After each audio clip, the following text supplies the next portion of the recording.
अगर आप भी दिल्ली या गुड़गांव से उदयपुर जाने का प्लान कर रहे हो, वो भी स्पेशल अपनी कार से, पर साथ ही में मन में ये सवाल भी है कि कौन सा रूट फॉलो करना चाहिए, न्यू मुंबई एक्सप्रेस वाला या पुराना नीमराना वाला, और साथ ही में कितना टोल और फ्यूल लगेगा, तो आपके सारे सवालों का जवाब देने वाला हूं मैं इस वीडियो में। हेलो फ्रेंड्स, कैसे हो आप? तो मेरा नाम है सैफ अली और आप सभी का वेलकम है सैफ अली द व्लॉग में। तो दोस्तों, मैं हूं अभी उदयपुर में और गुड़गांव से उदयपुर में आया हूं अपनी ब्रीजा सीएनजी कार से। तो दोस्तों, अगर आप भी उदयपुर अपनी कार से आने की प्लानिंग कर रहे हो, वो भी सीएनजी वाली कार से, और मन में ये सवाल कि कितना टोल लगेगा, कितना सीएनजी या पेट्रोल का खर्चा आएगा, तो दोस्तों सारे सवालों का जवाब आपके इस वीडियो में मैं कवर करने वाला हूँ। तो इसीलिए वीडियो को पूरा देखिए, अच्छे से देखिए। चलिए शुरू करते हैं। तो मैं गुड़गांव से उदयपुर गया था अपनी ब्रेजा सीएनजी कार से, और जाते टाइम मैंने मुंबई एक्सप्रेस वाला रूट फॉलो किया और आते टाइम नीमराना वाला। और फिर मैंने एक्सपीरियंस किया कि दोनों रूट में डिस्टेंस और टोल का काफी डिफरेंस है। और साथ ही में मेरा मोटिव ये भी था कि मैं आते टाइम और जाते टाइम अपनी कार को सीएनजी पर ही चलाऊं। बट एक रास्ते में आपको सीएनजी पंप फ्रिक्वेंटली मिलते हैं और एक रास्ते में नहीं। तो अगर आप दिल्ली गुड़गांव की तरफ से आ रहे हो और आपको मुंबई एक्सप्रेस वे पे जाना है, तो आपको सबसे पहला टोल मिलेगा ये सोना पे। और यहाँ पर जहाँ तक मुझे पता है, जो पहला टोल कटेगा वो कटेगा भाई 125 रुपीज का। बस बस बस दोस्तों, जो पहला टोल कटा है वो 125 का नहीं, 130 रुपए का कटा है। तो पहले मुझे लगा, मुझे जहाँ तक याद है भाई 125 का कटता था, तो मुझे लगा आज भी 125 का ही कटेगा। तो 5 रुपए बढ़ गए हैं भाई, मुझे ऐसा लग रहा है। तो ये अब हम चढ़ गए हैं भाई मुंबई एक्सप्रेस वे पे, और इस एक्सप्रेस वे से हम सीधा एग्जिट करेंगे राजस्थान में। तो दोस्तों, एक बार बस मुंबई एक्सप्रेस वे पे गाड़ी चढ़ने की देरी होती है, फिर तो भाई ये चलती नहीं है, उड़ती। और साथ ही मैं आपको बता दूं भाई कि यहाँ की जो मैक्सिमम स्पीड है वो 120 किलोमीटर पर आवर की है। और थोड़ी थोड़ी दूरी पर आपको भाई कैमरे मिल जाएंगे जहाँ पर आपका चालान कट सकता है। तो सोना में जो हमारा टोल कटा था भाई, वो कटा 130 रुपए का, और थोड़ी दूर चलते ही ये आ गया दूसरा टोल। तो दोस्तों, आपको बता दूं, ये जो टोल कटता है यहाँ पे, जो टोल का जो रेट है वो डिपेंड करता है कि आप कहाँ पर एग्जिट लेते हो। तो अभी हमें कुछ पता नहीं चलेगा भाई कितने का टोल होएगा, क्योंकि यहाँ से होगी अब हमारी एंट्री टोल रोड की, और फिर कितने का टोल कटेगा वो डिपेंड करेगा कि हम कहाँ एग्जिट कर रहे हैं। तो आपके मन में जब भी घूमने की बात आती होगी, तो आपके मन में आता होगा यार कहाँ घूमने जाएं, हिमाचल जाएं या उत्तराखंड जाएं। घूमने के नाम से बस आपके मन में आता है पहाड़। बट भाई, इस वीडियो में मैं आपको दिखाऊंगा कि भाई राजस्थान को भी आप कंसीडर कर सकते हो।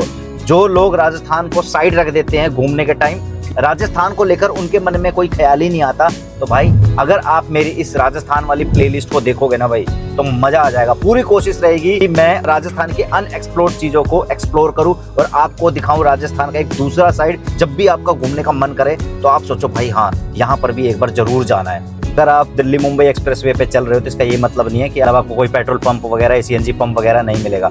तो आप देख सकते हो, हर 2-3 किलोमीटर पे या 10-15 किलोमीटर पे आपको रेस्ट एरिया और सर्विस एरिया सब कुछ मिल जाएगा।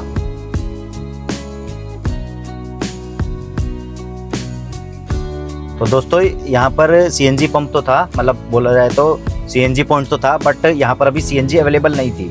तो ऐसा नहीं है कि मुझे नहीं मिली तो आपको भी नहीं मिलेगी, तो आप आओगे तो मे भी उस टाइम तो अवेलेबल ही होगी। और अभी हमने पेट्रोल पंप पे पूछा है, तो उन्होंने बताया कि 60 किलोमीटर आगे आपको फिर से दोबारा सीएनजी पंप मिल जाएगा। तो अब हम वहीं जाकर सीएनजी भरवाएंगे। तो दोस्तों, वो कटा गया है। यहाँ से आपको जयपुर या अजमेर के लिए मुड़ना है, और आपको ये दिल्ली मुंबई एक्सप्रेसवे का साथ छोड़ना है। बट जहाँ तक मुझे पता है, अभी हमें एग्जिट नहीं करना। इसी को रूट को फॉलो करते हुए हम जयपुर वाले उस पे, सॉरी अजमेर वाले रूट पे आ जाएंगे। बाकी देखते हैं।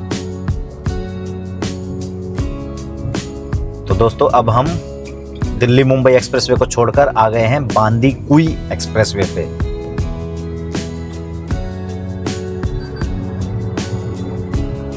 और दोस्तों, अगर आप इस वाले एक्सप्रेसवे को फॉलो करके जयपुर जाओगे, तो आप आउटर से ही जयपुर पहुंच जाओगे। और यहाँ से जो जयपुर रह गया है मात्र 86 किलोमीटर, बट हमें तो आगे जाना है, हमें आगे जाना है उदयपुर की तरफ। और यहाँ से जो उदयपुर रह गया है वो लगभग दोस्तों 500 किलोमीटर रह गया है।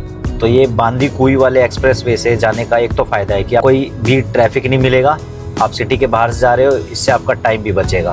डिस्टेंस का तो कुछ कह नहीं सकते, बट हाँ टाइम तो ज़रूर बचेगा आपका। तो दोस्तों अब मुझे एक बात बहुत अमेजिंग सी लगी कि देखो, अगर जब हम दिल्ली मुंबई एक्सप्रेस वे पे जब एंटर करते हैं तो वहाँ पे टोल लगता है। अब टोल लगता है तो भाई जैसे ही आप एग्जिट करोगे तो भी टोल लगेगा, तब जाके आपका फाइनल रेट डिसाइड होता है कि आपका कितने का टोल कटा है। अब सीन ऐसा हुआ कि भाई दिल्ली मुंबई एक्सप्रेस वे के बीच में से ही हमने जयपुर वाला हाईवे पकड़ लिया था, जो मैंने आपको बताया था। क्या हाईवे का नाम याद नहीं आ रहा, क्या था, बिदोई, जो भी भाई हाईवे का नाम था, वो जो भी एक्सप्रेस वे का नाम था वो मुझे अभी तक याद नहीं आ रहा क्या था। तो मुझे लगा आगे चलकर कोई टोल होगा तो वो फाइनल प्राइस काट लेंगे। तो भाई वो बीच का टोल कहाँ गया, दिल्ली मुंबई एक्सप्रेस वे वाला, भाई पता नहीं अब वो कटा या नहीं कटा या अपने आप डिडक्ट हो जाएगा। अभी तक तो कोई मैसेज नहीं आया, क्योंकि जो ये वाला टोल कटा है मेरा 60 रुपये का, इसका तो मैसेज आ गया। तो ये तो भाई बड़ी अच्छी बात है। अगर वो टोल नहीं लगता है तो दोस्तों आपके कम से कम 500 से 600 रुपये बच जाएंगे टोल के। तो दोस्तों ये सोचकर बहुत खुशी हो रही है कि भाई अभी तक हमने लगभग 270 किलोमीटर डिस्टेंस कवर कर लिया, और अभी तक जो टोल पे किया है वो सिर्फ किया है 190 रुपये। 60 रुपये अभी जो कटा था और 130 रुपये जो सोना में कटा था। तो भाई लोग यहाँ पर भी सीएनजी पंप तो है, पर सीएनजी अभी अवेलेबल नहीं है जहाँ तक मुझे लग रहा है। तो दोस्तों अब ये आ गया है हमारा चौथा टोल, और यहाँ पर भी जो टोल के जो चार्जेस है वो है 65 रुपीज़। ऐसा मैंने पीछे पढ़ लिया है, पर अभी देखते कितना कटता है। तो दोस्तों अफसोस के साथ एक बात बतानी पड़ रही है कि बेशक से जब आपने दिल्ली मुंबई एक्सप्रेस वे से जब एंट्री ली थी और बेशक से आपको कोई एग्जिट ना मिला हो, और आप ये सोचो कि भाई हमारा तो कोई टोल ही नहीं लगा, तो अभी जस्ट मैसेज आया है कि आपके 555 रुपये कट चुके हैं। ये साथ में हमें लग रहा था कि लोग गवर्नमेंट का काट देंगे, पर भाई ऐसा हो नहीं सकता। कहीं तुम सोचो टोल बचा कर चले जाओगे, तो ऐसा नहीं होगा भाई, चाहे कहीं भी हो टोल तो लेके ही मानेंगे। दोस्तों अभी तक हमें रास्ते में 2 सीएनजी पंप मिली थी, बट दोनों में सीएनजी अवेलेबल नहीं था। अब जाके ये तीसरी सीएनजी पंप मिली है, बट यहाँ पर है या नहीं ये देखते हैं। मैं आज किस्मत ख़राब है क्या हमारी, पूरे राजस्थान में सीएनजी ही नहीं है क्या? यहाँ भी सीएनजी नहीं है भाई। भाई सीएनजी है, सीएनजी आगे कहाँ मिलेगी दोस्त? तो दोस्तों जब से हम निकले हैं हमें पूरे रास्ते में 3 सीएनजी पंप मिल चुके हैं, बट तीनों में सीएनजी अवेलेबल नहीं थी। तो जो मेरा मोटिव है गुड़गांव से उदयपुर सीएनजी जाने का, भाई वो पूरा हो तो जाता। मुझे ना चाहकर भी गाड़ी पेट्रोल पर चलानी पड़ रही है। मैं वीडियो में आपको ये दिखाना चाह रहा हूँ कि देखो भाई सीएनजी पंप है, सीएनजी अवेलेबल नहीं है वो बात अलग है, पर सीएनजी है तो ऑप्शन है हमारे पास कि आप चाहो तो गुड़गांव से लगातार सीएनजी डलवा कर भाई उदयपुर जा सकते हो। दोस्तों हम जयपुर रिंग रोड को पीछे छोड़कर आ गए हैं। अब हम चल रहे हैं भाई सिटी हाईवे में, तो सिटी के अंदर चलेंगे अब हम।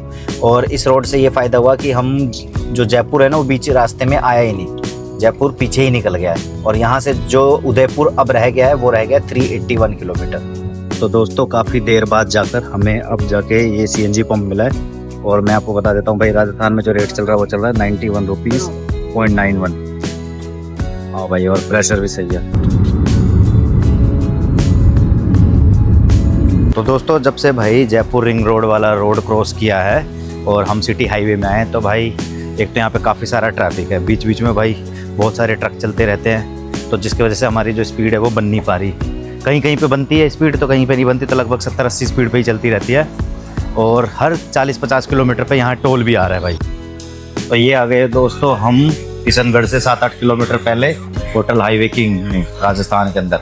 किशनगढ़ टोल टैक्स के पास ही था भाई यहाँ पे काफ़ी बड़ा होटल हाईवे किंग। तो यहाँ पर हम अपना लंच करने आ गए हैं, और यहाँ से जो किशनगढ़ का जो डंपिंग यार्ड है वो रह गया सिर्फ 7 से 8 किलोमीटर दूर। तो ये मंगाई है हमने भाई थाली, और ये थाली पड़ी हमें 350 की।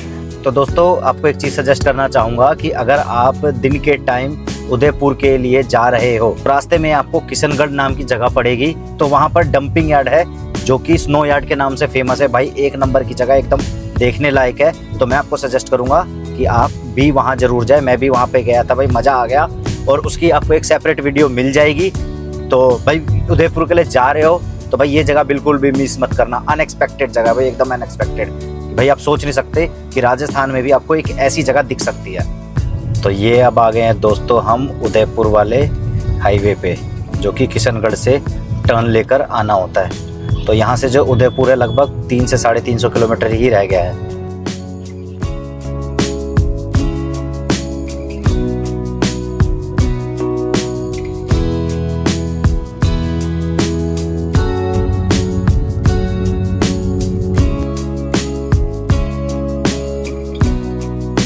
तो दोस्तों गुड़गांव से लेकर उदयपुर के होटल तक जो हमने टोटल डिस्टेंस कवर किया है वो किया है 722.7 किलोमीटर। अब मैं आपको बता देता हूँ कि गुड़गांव से उदयपुर तक का मेरा कितना टोल लगा है और कितना फ्यूल लगा है। टोटल टोल लगा है गुड़गांव से उदयपुर तक का वो मेरा लगा है लगभग 1500 रुपये। तो एग्जैक्ट अमाउंट मुझे अभी याद नहीं आ रहा। तो जो टोटल टोल का खर्चा आया है वो लगभग 1500 रुपये का ही आया। और जो टोटल जो फ्यूल का खर्चा आया है वो 3400 से 3500 के बीच में आया, जिसमें मैंने 1500 रुपये का पेट्रोल डलवाया और 1900 रुपये के आसपास की सीएनजी डलवाई है। दोस्तों मेरी तो पूरी कोशिश ये थी कि मैं गुड़गांव से लेकर उदयपुर तक पूरी गाड़ी सीएनजी पर ही चलाऊं, बट क्या हुआ बीच बीच में मुझे सीएनजी नहीं मिली और जहां जहां मुझे सीएनजी मिली वहां मैंने डलवाई। तो टोटल सीएनजी का जो कॉस्ट आया है वो 1900 रुपये ही आया।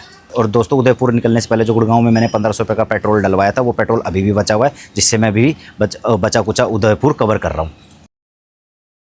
उदयपुर से गुड़गांव वापस आते टाइम मैंने old Delhi Jaipur highway route follow किया था और इस रूट पर मुझे 1080 का टोल पे करना पड़ा और लगभग 100 किलोमीटर डिस्टेंस भी कम पड़ा। और इस रूट पर आपको फ्रीक्वेंटली पेट्रोल पंप और सीएनजी पंप भी मिलते रहते हैं।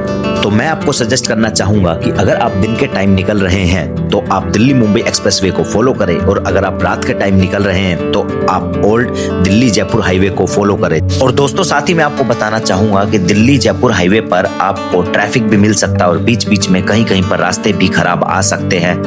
दोस्तों इस वीडियो में मैंने आपको सारी डिटेल्स दे दी हैं। बाकी आपके मन में कोई सवाल है तो आप कमेंट करके पूछ सकते हो। तो अगर वीडियो आपको अच्छी लगी तो वीडियो को लाइक करें, ज्यादा से ज्यादा इसको शेयर करें। और फ्रेंड्स अगर अभी तक आपने मेरे चैनल को सब्सक्राइब नहीं किया है तो प्लीज चैनल को भी सब्सक्राइब कर लें। मिलते हैं नेक्स्ट वीडियो में किसी नेक्स्ट ब्लॉग के साथ। तब तक के लिए goodbye, see you again and thanks for watching.